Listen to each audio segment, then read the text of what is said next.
Cheers. One sugar. Mine's a double. One sugar. Yeah. Oh, okay, isn't it? Ready? Yeah. Yes. Is it actually blowing heat in it? Nah, it's just not crack cool. Just air. Banging. It's not that Right, ready? Yeah, whenever. Alright, 3, 2, 1.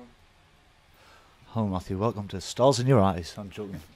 Right, cut that shit out obviously. Steve here from Gigslutz, just got Marner Brown up and oh fucking cut that bit out, no. You got a little nervous, flipping there, yeah? I don't know. Yeah, so yeah, hello, Steve here from Gigslutz in the worst dressing room in London. We've got Marner Brown in here with us, everybody, hello. Hello Stephen. Hello, hiya. I know everyone in the band before, but not Chris, don't know you really very much. How are you finding being in Marner Brown? Oh, I love it every minute. I've heard a lot about you as well. Have you? Yeah, you'll hear a lot more later. We'll get cracking on it, yeah? All good, I hope. Still on? Quiet, David. Yeah, so you've been recording the new album then? Or the album? We have, yeah. It feels like doing another album, but it is actually the debut album. Yep. Yeah, it's going great. We're in Big Bottom Studios, which is owned by, well not owned, I should say, been rented by the Charlatans for many years now. It's sort of their hub.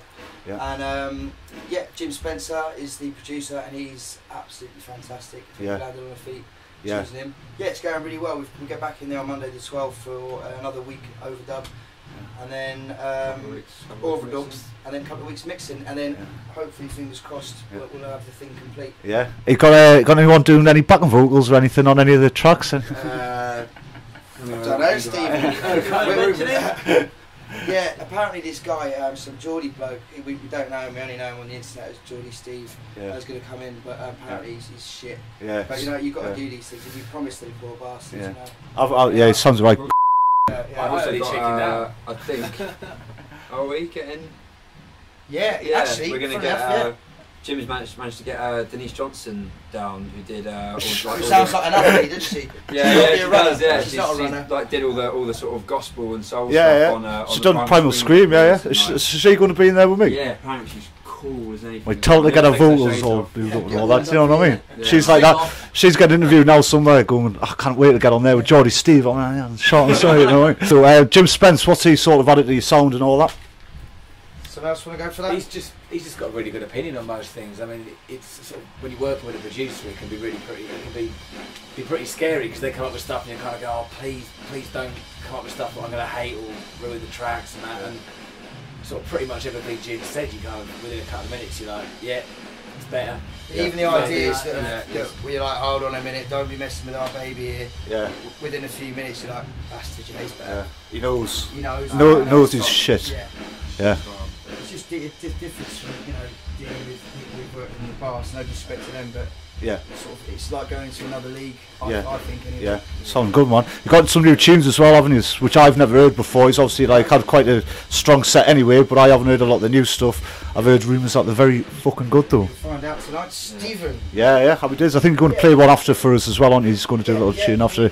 It's actually, well, not an old song, but it's a song that, again, down to Jim, it nearly got binned. Yeah. And we were like, oh, we can't bin it, it's a great song, but it's been completely revamped. We stayed up late one night and Jim was there, banged away on the keys and sort of reworked it. Yeah. And so that's Witch Hunt, isn't it? It's Witch Hunt, yeah. So it's, for people that know the set and know the song, it's going to be a big surprise. Yeah. But that's good, you need that on your album, I think. Definitely. A lot of people just going through the motions, it's going to be different and people are hopefully going to be digging it the way we are. So what's Witch Hunt about? It's like quite sort of deep tune. It's a bit dark. I watched this sort of documentary about people that basically, if something goes, you know, black magic and religious stuff. Dairy going milk, on, all that. Yeah, all that's right. Yeah, good on, Steve. Mugged off in your own show. But, I'll get you in a minute, mate. Don't worry.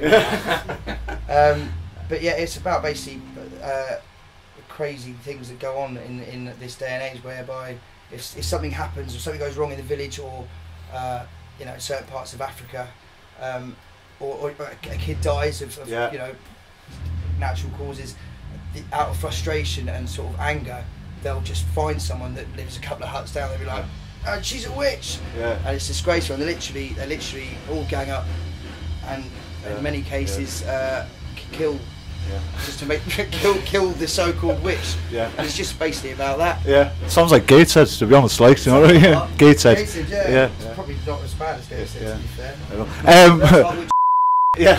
We didn't just come. I don't want to take your fucking pick out of you, lad. You know what I mean? Yeah. Enough of the moody shit then. Fucking hell, I wish I hadn't asked that. I want to top myself now. But you've got Alfa Romeo involved with a new record as well. Yeah. So how are you finding that then, Jake? Yes, it's pretty good. Yeah. Yeah. How's your banjo string? Still not there. Yeah. Is it? It's not the last time I heard it, wasn't it? Still not there. Oh, it's still not there. Yeah. Okay, right. Well, I'll have a look at it later for you anyway. Do you know what I mean? It's a mess. Oh, right. Oh, there you go. It's called a frenulum as well. It's called a what? A frenulum. A frenulum. Yeah. Oh, fucking hell, you know? There you go. Education for you there as well. Fultrum. What's that called, Dad? What's Gooch. that called? Gooch. Yeah. Jeff. Yeah. Jeff Gooch. Sorry. Right. So enough of talking about Gooches and Jacob's banjo string. So yeah, what do you make of like the current music scene at the minute? Usually like one of the best bands about who like, you know, like one of the best live acts going and all that gear. Does it piss you off when you see the market saturated by all the X Factor gear and all that, and you're just still slugging it out, and you know what I mean? Obviously amazing what he's doing all that, but you see all these little bastards getting breaks for fuck all when you should be doing it. Does it? What do you make of all that? Yeah. It's Been pissed off for about 15 years about it. It's It's a a shame. shame. It's become more about fame than about music. Yeah. You know, it's kids getting on TV. No disrespect to the kids that are doing it, they want to get out and sing, but the whole idea of it's not about creating new music and going out and doing your own thing. It's just about, you know, getting a mug on the telly and singing a few people's songs. I think it means that in order to get to a certain level, you really have to be shit hot. You've got to be to a really high standard, because To break through in rock. to break anyway. through it at the moment Yeah. with a rock and roll band, with guitar music, you've really got to be like before a few years back. I mean, anyone with a guitar can get a tune into Yeah, well, you did. Do you know what I mean? So did you. But yeah, you've just got to really work at it. I think it will pay off eventually. Yeah. But we've had to. I think it really in the long run, I think we'll be a lot better people for it. We've had to really work hard to get even to where we are now. So Do you agree with that, Dave?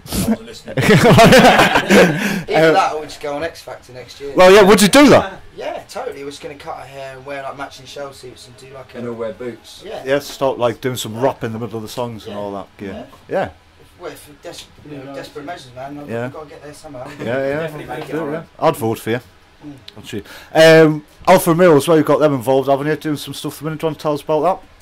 Yeah, we did a gig in Goodwood, the Goodwood Festival Speed, 2 dates, which we were really chuffed and honoured to be asked to do, because it was with two heroes of mine or ours. Yeah. Steve Craddock from Ocean Colour Scene and Tim Burgess and Mark Collins from Charlatans. So that was great. And off the back of that, our manager bullied Alfa Romeo into he used his silk tongue Yes. to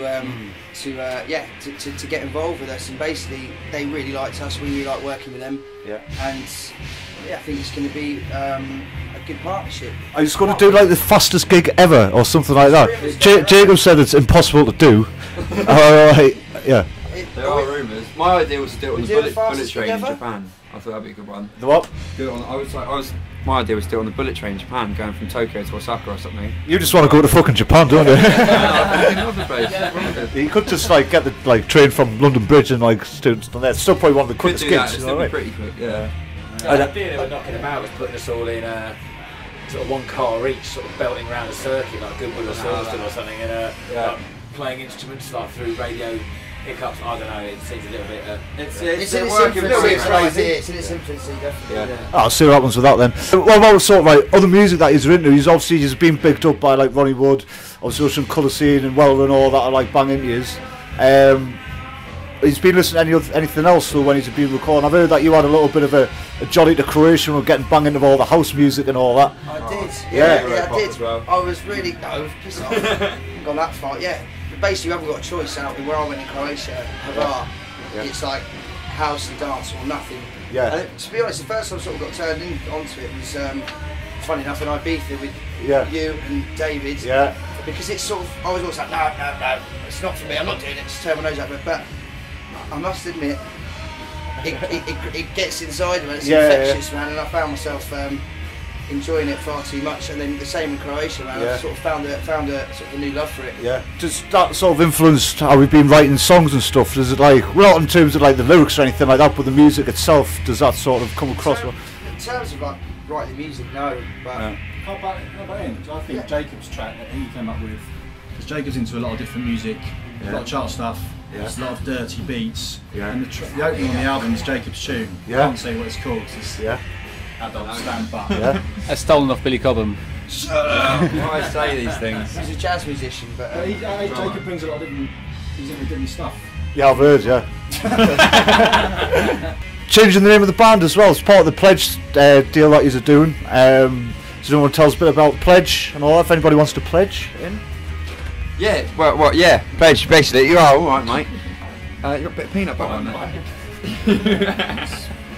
Yeah, it's we're doing like a self-funded, well, fan-funded album, so and you can go on and bid for, well, not bid, but go and buy sort of exclusive items like signed drum skins and like.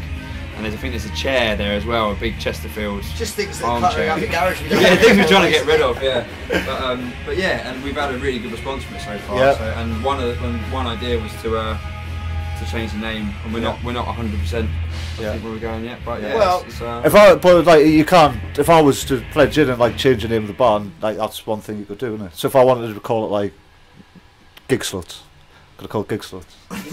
You can suggest it. You can suggest it. As soon as we got to have the seal of approval, so you can't just call it like Jacob's band. I think people sort of got mixed up with that. They thought you could just send in a name and like be picked out of a hat, and that's going to be our name. It's our identity in it, and we have to live with it. It's a bit like tits going around with a shit name. But we're 95%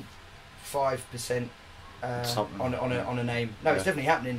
But you've got one. We're not gonna say anything just yet. Yeah, we've got one. Definitely got one in mind. It is. Yeah. Good stuff. It's a lot simpler. That's all I'm going to say. Yeah. Marner.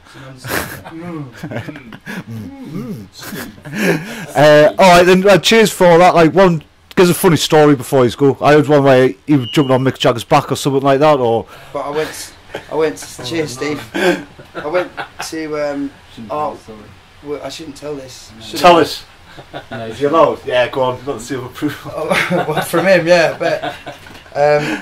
I went to Ronnie Wood's house because it was his brother's wake, and got a bit too excited, Stephen. And there was like loads of models going around with free booze. I got excited, and loads of famous people there. And it was a long day, and I had about an hour's kit. I was just topping up for the night before, basically. I behaved myself for a couple of hours, and just got too excited. And then the rest of the Stones came in, and I did kind of get on Jagger's back and sort of told him that we should do a duet and that we need to go up there and do it now. And it sort of forgot that I was at it's not my fault, right? Because it wasn't it was the most lively wake I've ever been at, and I sort of forgot. I got in a moment. You didn't know that, did you? But yeah, I sort of got asked to leave. Yeah. I don't know why. Like, you get up on stage with him? He just looked at me like I was scum and sort of made eyes at security to tell me to piss off. But get him out. Yeah, fair play. Yeah, it's got to be done. You know what I mean? Yeah. Well, better than like. It's good that you put that in the end, so that's people's lasting memory of me. Yeah. No, the lasting memory is going to be the tune that he's going to play, because you're going to do a bit of Witch Hunt, aren't you? Yeah. Go on then. We've never really done it. Sort of acoustic strip out. In fact, we sort of forgot we were meant to be doing it. So we've only got one guitar. Yeah. But John's we've got a makeshift sort of. So yeah, we're gonna do a version of Witch Hunt. Yeah. Happy days. All right then. Cheers, lads. Thanks very much. Stephen. Cheers. Nice. Bye. Yeah, let's try it. Ready? Yeah. All right. 3, 2, 1.